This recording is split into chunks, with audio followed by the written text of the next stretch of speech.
Good morning everyone. I hope you all are well. तो हम set के 2 classes कर चुके हैं। आज हम तीसरे क्लास करने वाले हैं, जहां हम सेट के बारे में कुछ नया सीखने वाले हैं। जैसे कि आज हम पहले सीखेंगे कार्डिनलिटी ऑफ ए सेट। तो कार्डिनलिटी ऑफ ए सेट क्या है? जैसे कि हमारे शोले मूवी में गब्बर ने सांबा को पूछा था, अरे ओ सांबा कितने आदमी थे? तो सांबा ने जवाब दिया था 3 सरदार। वैसे ही हम एक सेट को पूछे, अरे ओ सेट कितने एलिमेंट है? तो सेट जो आंसर देगा वही होगा उसका कार्डिनलिटी। जैसे कि हम अगर देखें कार्डिनलिटी ऑफ ए सेट क्या है, the number of elements present in a set is called its cardinality। तो एक सेट में जितने एलिमेंट प्रेजेंट है उस नंबर को हम कहेंगे उस सेट का कार्डिनलिटी। जैसे कि अगर हम एक एग्जांपल देखें कि जैसे कि हम एक एग्जांपल देखें कि A इक्वल्स टू एक सेट है जो है 1 2 3 4। तो ये जो सेट है, इस सेट में कितने एलिमेंट है? 4 एलिमेंट। तो इस सेट का कितना कार्डिनलिटी क्या हुआ? 4। तो हम कार्डिनलिटी को कैसे डिनोट किया जाता है? ए की कार्डिनलिटी को हम ऐसे लिखेंगे, n ऑफ ए। ये है ए की सेट ए की नंबर ऑफ कार्डिनलिटी का डिनोटेशन। तो कार्डिनलिटी कितना है? 4। तो आपको समझ आ गया कि एक सेट में जितने एलिमेंट प्रेजेंट है उसको उसी सेट का हम कार्डिनलिटी बोलेंगे। इसके बाद आज हम जानेंगे और कुछ नया सेट के बारे में, कुछ टाइप्स ऑफ सेट के बारे में। जैसे कि पहले आता है हमारा एम्प्टी सेट। तो एम्प्टी सेट क्या है? अगर हम एक एग्जांपल कंसीडर करें कि अगर हम बोले कि ए इज ए सेट, ए का एलिमेंट क्या है? x has that x is a student of both classes, class 10 and 12। अगर हम ये सेट को कंसिडर करें, ये सेट क्या दिया गया है? ये पहले आप देखिए ये किस मेथड में दिया गया है, रोस्टर या सेट बिल्डर? ये सेट बिल्डर मेथड में दिया गया है। तो अगर हम इस सेट को कंसीडर करें तो ये सेट क्या बोला गया है कि ये सेट का एलिमेंट एक स्टूडेंट है जो 10 एंड 12 क्लास में पढ़ता हो, 10 एंड 12 क्लास का स्टूडेंट हो। क्या ये पॉसिबल है? ये पॉसिबल नहीं है। एक स्टूडेंट कैसे एक समय पे क्लास 10 एंड क्लास 12 में पढ़ सकता है? अगर आइंस्टाइन होते तो पता चलता तब भी, लेकिन अभी तो फिलहाल ये इम्पॉसिबल है। इसीलिए ये सेट एक एम्प्टी सेट है। तो एम्प्टी सेट उसी सेट को बोला जाता है जिस सेट में कोई एलिमेंट नहीं है। वो है उस एम्प्टी सेट को हम फाई से डिनोट करते हैं। किससे डिनोट करते हैं? फाई से डिनोट करते हैं। और फाई इक्वल्स टू ये होता है, एक सेट होता है जहां कोई एलिमेंट नहीं होता, खाली होता है। अगर हम एम्प्टी सेट को पूछे कि तुम्हारा एलिमेंट कहाँ गया, तो वो बोलेगा मस्त तेल में फ्राई करके खा गया। तो ऐसे ही इस एम्प्टी सेट में कोई भी एलिमेंट नहीं होता है। इसको हम फाई से डिनोट करते हैं। एम्प्टी सेट को हम नल सेट बोल सकते हैं या वॉइड सेट बोल सकते हैं। नल सेट और वॉइड सेट बोल सकते हैं। और इसको एक एम्प्टी सेट को डिनोट किया जाता है फाई से। अच्छा, यहाँ पे हम देख रहे हैं कि एम्प्टी सेट में कोई एलिमेंट नहीं है, इसीलिए आप इसको हम एम्प्टी सेट बोल रहे हैं। तो कोई भी एलिमेंट नहीं है, इसका मतलब है यहाँ 0 एलिमेंट है। तो 0 एलिमेंट है तो हम बोल सकते हैं कि एम्प्टी सेट का कार्डिनलिटी कितना होगा? 0। एम्प्टी सेट का कार्डिनलिटी कितना होगा? 0। तो एम्प्टी सेट को हम नल सेट भी बोल सकते हैं, वॉइड सेट भी बोल सकते हैं, और उसका कार्डिनलिटी हो गया 0। इसके बाद हम देखेंगे, हम फाइनाइट सेट और इनफाइनाइट सेट के बारे में जानेंगे। क्या किसके बारे में जानेंगे? Finite set. पहले फाइनाइट सेट। अच्छा, अगर मैं आपको बोलूं एक सेट दूं A इक्वल्स टू 1 2 3 4, ये एक सेट है। आप देख पा रहे हैं इसमें नंबर ऑफ एलिमेंट्स है 4। जैसे कि हम काउंट कर सकते हैं, जैसे कि ये फाइनाइट नंबर ऑफ एलिमेंट्स है, तो ऐसे सेट को हम बोलेंगे फाइनाइट सेट। तो फाइनाइट सेट किसको बोलेंगे? जैसे कि a set which contains finite number of elements, finite number of elements is called finite set, is called finite set। जैसे कि हम अगर एग्जांपल देखें तो ये देख सकते हैं A is a set A equals to X such that X square minus 16 equals to 0। तो ये एग्जांपल है फाइनाइट सेट का। कैसे पता चला? देखते हैं, x square minus 16 equals to 0, इसका मतलब एक्स स्क्वायर इक्वल्स टू 16, इसका मतलब x equals two plus minus 4। तो ए सेट में कौन कौन सा एलिमेंट रहेगा? +4 एंड -4। तो ये हो गया हमारा फाइनाइट सेट, क्योंकि इसका कार्डिनलिटी 2 है जो एक फाइनाइट नंबर है, तो ये हो गया हमारा फाइनाइट सेट। इसके बाद और एक सेट है जिसको हम बोलेंगे इनफाइनाइट सेट। क्या बोलेंगे? Infinite set. तो आपको पता ही चल जा रहा होगा कि इनफाइनाइट सेट कौन सा सेट होगा, कि हम किन किन सेट को हम इनफाइनाइट सेट बोलेंगे, किन किन सेट को हम इनफाइनाइट सेट बोलेंगे। जो सेट का नंबर ऑफ एलिमेंट्स होगा इनफाइनाइट, उसको हम बोलेंगे infinite set. The set which contains infinite number of elements is called infinite set। जैसे कि नेचुरल नंबर सेट, क्या आप बोल सकते हैं इस सेट में कितने एलिमेंट्स हैं?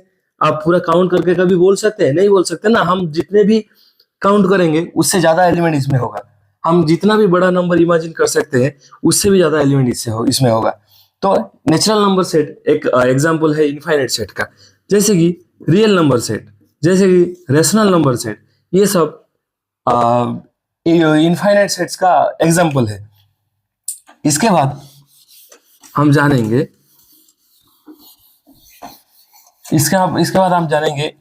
कि since number of elements in phi equals to 0, therefore this implies it is called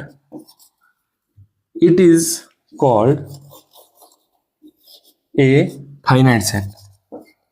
It is called a finite set। That means एक null set एक finite set है, क्योंकि उसका number of element 0 है, उसमें infinite number of elements नहीं है, इसीलिए हम null set और void set को बोलेंगे एक finite set। इसके बाद हम जानेंगे कि इक्वल सेट।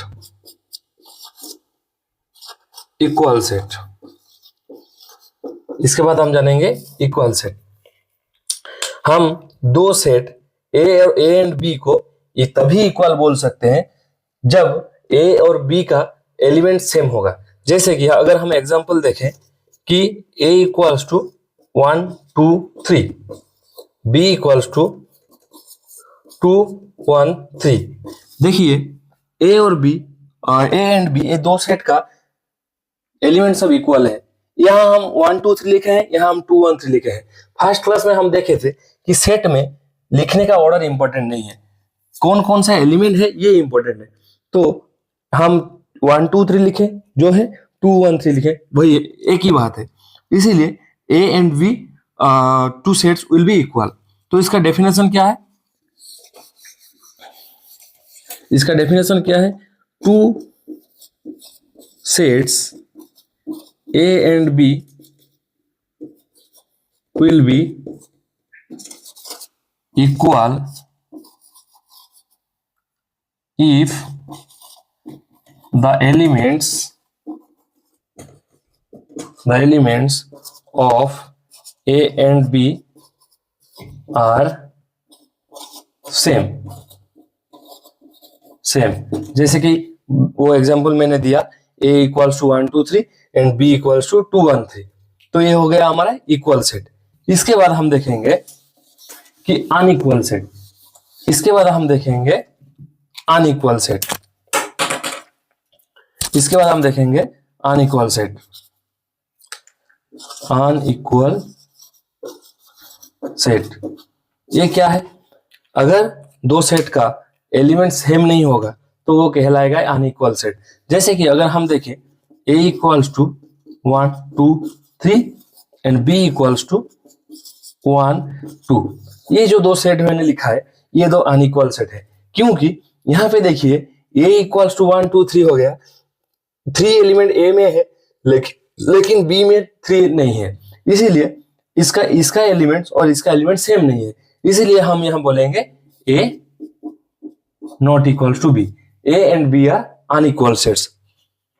तो समझ में आ गया, अगर a and b two sets है, उनका सब एलिमेंट सेम है तो वो हो जाएगा इक्वल सेट, अगर एलिमेंट सेम नहीं हुआ तो वो हो जाएगा अनइक्वल सेट।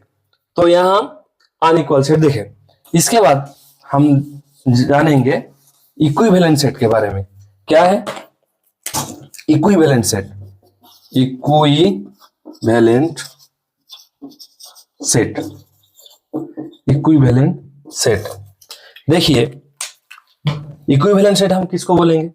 अगर हम दो सेट लिए a equals to 1 2 3 and b equals to 4 5 6, देखिए ये जो दो सेट है, इस सेट में क्या सेम है? एलिमेंट तो सेम नहीं है, इनका कार्डिनलिटी सेम है। जैसे कि cardinality of a is 3 and cardinality of b is also 3, तो इस केस में a एंड b को हम बोलेंगे इक्विवेलेंट सेट। तो इक्विवेलेंट सेट क्या होगा? इक्विवेलेंट सेट क्या होगा कि two sets a and b are said to be equivalent if cardinality of a equals to cardinality of b। तो समझ में आया कि दो सेट a एंड b, कब हम उस दो सेट को इक्विवेलेंट बोलेंगे? जब cardinality of a and cardinality of b equal होगा, तब हम बोलेंगे a and b are equivalent set. तो equal set and equivalent set से हम एक इन्फरेंस ड्रॉ कर सकते हैं, एक कंक्लूजन में आ सकते हैं कि देखिए अगर दो सेट इक्वल होते हैं तो उनका नंबर ऑफ एलिमेंट भी सेम होता है और एलिमेंट्स भी सेम होता है, क्या क्या एलिमेंट रहेगा वो भी सेम होता है। तो इक्वल सेट में ऑटोमेटिकली अगर दो set a and b equal होगा तो ऑटोमेटिकली हो जाएगा क्या? Cardinality of a equals to cardinality of b. That means a equals an equal set is also an equivalent set. An equal set is also an equivalent set.